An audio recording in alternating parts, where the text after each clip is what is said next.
اس کی کمائی بھی کم ہونے لگی۔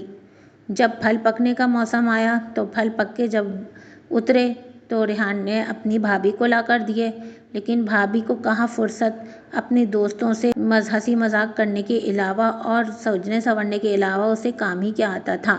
اس نے کہا ہاں رسوئی گھر میں رکھ دو، اس کو دیکھ لوں گی میں بعد میں، لیکن پھر اسے خیال ہی نہ رہا اور آدھے سے زیادہ گرمی کی وجہ سے پھل سڑ گئے اور اس دفعہ پیسے کم آئے تو فرقان ایک دم غصے میں آ گیا اور اس نے ریحان کو بلایا۔ یہ کیا مذاق ہے؟ یہ اتنے کم پیسے کیسے آئے ہیں؟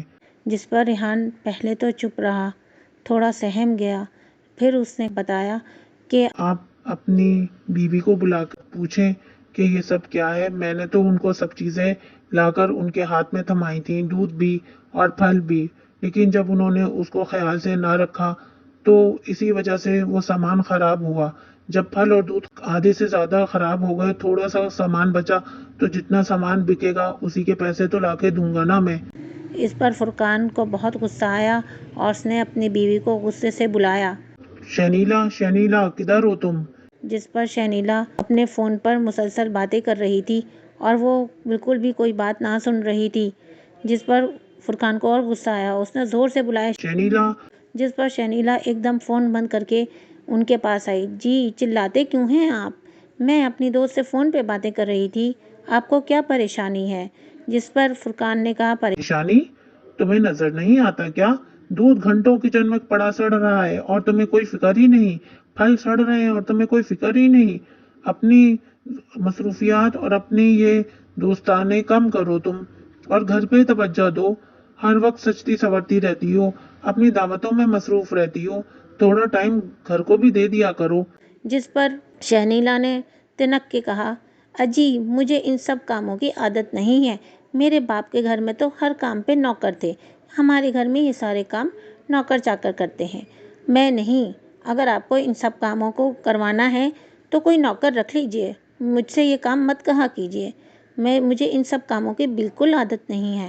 جس پر فرقان اس کا منہ دیکھتا رہ گیا اور پھر ایک دم ریحان پر متوجہ ہوا اور ریحان سے کہا بھائی تم ہی کر دیا کرو یہ سارے کام۔ جس پر ریحان نے کہا بھائی معاف کیجیے گا، میں یہ سارے کام بالکل نہیں کر سکتا کیونکہ مجھے اپنے لیے بھی 2 وقت کی روٹی کمانی ہے۔ آپ تو مجھے کچھ پیسے دیتے نہیں ہیں، لہٰذا مجھے اپنے گھر چلانے کے لیے اور اپنا کھانا کھانے کے لیے، اپنی ضروریات پوری کرنے کے لیے رامو کسان کے کھیت میں بھی کام کرنا پڑتا ہے، اس لیے کہ مجھے بھی اپنی ضروریات پوری کرنی ہے۔ جس پر فرقان اس کا منہ دیکھتا رہ گیا۔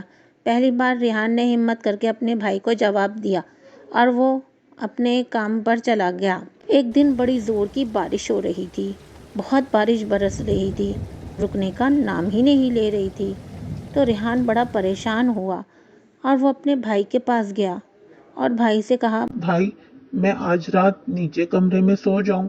اوپر تو بہت بارش ہو رہی ہے، میں کیسے سوؤں گا چھت پر؟ چھت پر تو کوئی بارش رکنے کا انتظام بھی نہیں ہے۔ جس پر اس کے بھائی نے کہا ارے تو میں کیا کر سکتا ہوں بھائی، چھت کے اوپر پکا کمرہ بنا لو اپنا، میں نے تو کوئی منع نہیں کیا تمہیں۔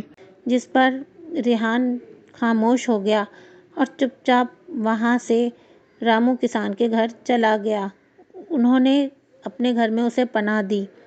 اسی طرح دن گزر رہے تھے۔ پھر رامو کسان نے ریحان کو مشورہ دیا بیٹا تم ایسا کرو، یہ درخت کی لکڑیاں لے جا کر ایک چھوٹی سی جھوپڑی بنا لو فی الحال، جب تمہارے پاس پیسے جمع ہو جائیں تب تم اوپر پکا کمرہ ڈال لینا چھت پر۔ جس پر ریحان نے کہا جی چاچا آپ کا مشورہ بہت اچھا ہے۔ پھر اس نے ایسا ہی کیا، لکڑیاں کاٹ کے لایا اور انہیں جوڑ کر ایک چھوٹا سا کمرہ بنا لیا جہاں پہ اپنی ضروریات زندگی رکھ لیں۔